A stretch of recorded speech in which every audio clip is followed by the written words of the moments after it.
নমস্কার সবাইকে, সুমেধা রান্নাঘরের আরও একটা ভিডিওতে সবাইকে স্বাগত জানাই। আশা করি সবাই ভালো আছেন, সুস্থ আছেন। আজকে একটা খুব চটজলদি টিফিনের রেসিপি আপনাদের সাথে শেয়ার করব। বাচ্চাদের স্কুল কলেজ হোক বা হাজব্যান্ডের লাঞ্চ বক্সে কিন্তু এই রেসিপিটা আপনারা ট্রাই করে বানিয়ে দিতে পারেন। খুব চটজলদি হয়ে যায়, খেতে দারুণ হয়, একদম নরম তুলতুলে হয়। তার সাথে একটা স্পেশাল পুর বানাবো, যে পুরটা আপনারা রুটি, পরোটা বা আমি যেভাবে তৈরি করেছি সেভাবেও কিন্তু তৈরি করে দিতে পারেন। চলুন শুরু করি আজকের ভিডিও। সবার প্রথমে একটা ব্যাটার রেডি করব। একটা পাত্রে 2 কাপ পরিমাণে আটা নিচ্ছি। চাইলে ময়দা দিয়ে করতে পারেন, তবে ময়দা দিয়ে না করাই ভালো। তার সাথে দিয়ে দেবো এখানে 1 চা চামচের একটু কম নুন, শুধু নুনই লাগবে, আর কিছু লাগবে না। শুকনো উপকরণটা ভালো মতো একটু মিশিয়ে নিয়ে যে কাপে আমি আটাটা নিয়েছি সেই কাপেরই কিন্তু এখানে জলটা নিচ্ছি, যাতে আপনাদের পরিমাণটা বলতে পারি। অল্প অল্প করে জল ব্যবহার করে একটা স্মুথ ব্যাটার তৈরি করব। একসাথে পুরো জলটা দিয়ে দিলে কিন্তু দলা পাকিয়ে যাবে, অসুবিধা হবে। অল্প অল্প করে দিয়ে ভালো মতো সমস্ত কিছুকে ফেটিয়ে নেব। যে কাপে 1 কাপ আটা নিয়েছি সেই কাপেরই আমার 3 কাপ জল লেগেছে। আর ব্যাটারটা দেখুন কী ধরনের ঘনত্বের হয়েছে। ব্যাটারটা আমরা যখন ওপর থেকে ব্যাটারটাকে ভালো মতো মিশিয়ে নিয়ে ফেলছি, ব্যাটারটা কিন্তু সঙ্গে সঙ্গে দেখুন মিশে যাচ্ছে। তো এই ধরনের ঘনত্বের একটা ব্যাটার লাগবে, খুব যেন ঘন না হয়। ব্যাটারটা 5 থেকে 10 মিনিট একটু রেস্টে রেখে দেবো। একটা প্যান নিয়ে নিয়েছি গ্যাসের ফ্লেমে, আর অল্প একটু সাদা তেল চাইলে মাখিয়ে নিতে পারেন প্যানের গায়ে। টিস্যু পেপার দিয়ে একটু তেল মাখিয়ে নিতে পারেন। প্যানটা গরম করে গ্যাসের ফ্লেমটা মিডিয়াম টু লোতে করে 1.5 হাতা পরিমাণে ব্যাটার এখানে দিচ্ছি। হালকা হাতে ব্যাটারটাকে একটুখানি ছড়িয়ে দিচ্ছি। গোল করেই যে ছড়াতে হবে তার কিন্তু কোনো দরকার নেই। গোল হলে ভালো, না হলে যদি একটু ব্যাকা হয় অসুবিধার কিছুই নেই।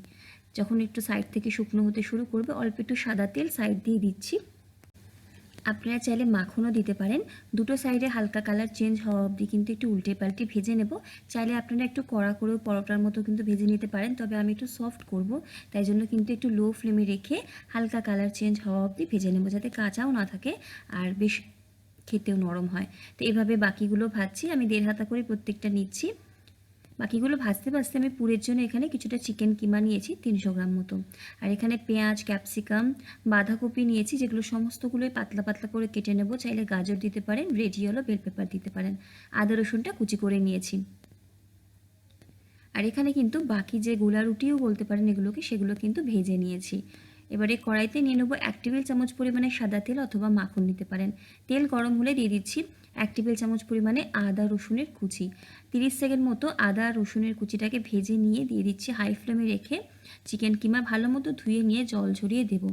চিকেন কিমাটাকে ফ্রাই করে নিতে হবে বেশ কিছুক্ষণ ধরে মিডিয়াম টু হাই ফ্লেমে রেখে। এখানে কিছুটা কাঁচা লঙ্কা কুচি দিচ্ছি, যেহেতু বাচ্চারা খাবে অল্প দিচ্ছি, বড়রা খেলে ঝালটা বেশ ভালো দিতে পারেন।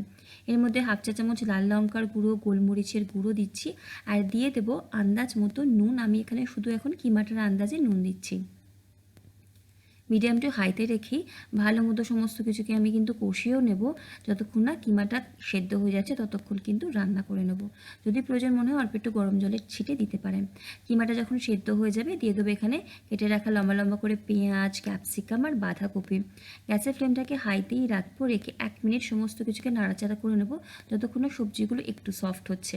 আপনারা এই পুরটা শুধু সবজি দিয়েও তৈরি করতে পারেন, বা পনির দিয়েও তৈরি করতে পারেন, সয়াবিন দিয়েও তৈরি করতে পারেন। যখন এই সবজিগুলো একটু সফট হবে, এখানে দিয়ে দেবো 1 চা চামচ পরিমাণে সয়া সস, 1 চা চামচ দিচ্ছি ভিনিগার, পাতিলেবুর রসও দিতে পারেন এর বদলে। আর টমেটো সস, যেটা আমি আগের দিন তৈরি করলাম, ভিডিওটা শেয়ার করেছিলাম, সেটা দিচ্ছি প্রায় 2.5 টেবিল চামচ পরিমাণে। দেখুন সসটা দেখলে কিন্তু বোঝা যাবে না এটা বাড়িতে তৈরি করা সস। একটা ছোট্ট বাটিতে 1 চা চামচ কর্নফ্লাওয়ার বা অ্যারারুট নিয়ে অল্প একটু জল দিয়ে ভালো মতো মিশিয়ে নিয়ে এই যে ঘোলটা সেটাও কিন্তু দিয়ে দিচ্ছি আমি কড়াইতে। এবারে গ্যাসের ফ্লেমটা মিডিয়াম টু হাইতে করে সমস্ত কিছুকে ভালো মতো মিশিয়ে নিতে হবে। সমস্ত কিছু ভালো মতো মিশে গেলে একবার টেস্ট করে নিয়ে নুন ঝালটাকে অ্যাডজাস্ট করে নিতে হবে। আমি এখানে 1 চা চামচ মতো চিলি সস দিচ্ছি, আর স্বাদটা নুনটা অ্যাডজাস্ট করে নিলাম, আর অল্প একটু গোলমরিচ করে দিলাম, ব্যাস। আর 1 মিনিট ভালো করে সমস্ত কিছুকে ফ্রাই করে নিয়ে যখন বেশ এরকম ড্রাই হয়ে আসবে, পুরটা আমাদের রেডি হয়ে যাবে। সমস্ত সবজিগুলো একদম নরম করে ফেলবো না, হালকা একটু ক্রাঞ্চি থাকলে খেতে কিন্তু বেশি ভালো লাগবে। পুর আমাদের এখানে কিন্তু একদম রেডি হয়ে গেছে। দেখুন, নিজেদের পছন্দ বা টেস্ট অনুযায়ী কোনো জিনিস একটু কমিয়ে বাড়িয়ে নিয়ে নিজেদের মতো করে কিন্তু আপনারা পুরটাকে রেডি করে নিতে পারেন। পুরটাকে নামিয়ে নেব আর এখানে আমাদের সেই রুটিগুলো কিন্তু তৈরি। এবার একটা প্লেটে এটা রুটি বলুন বা গোলা রুটি বলুন সেটা নিলাম, পুরটা একটা সাইড করে দেব। পুরটা আপনারা যতটা প্রয়োজন দেবেন, তবে খুব বেশি পুর দিয়ে দিলে কিন্তু রুটিটাকে আমাদের রোল করতে অসুবিধা হবে।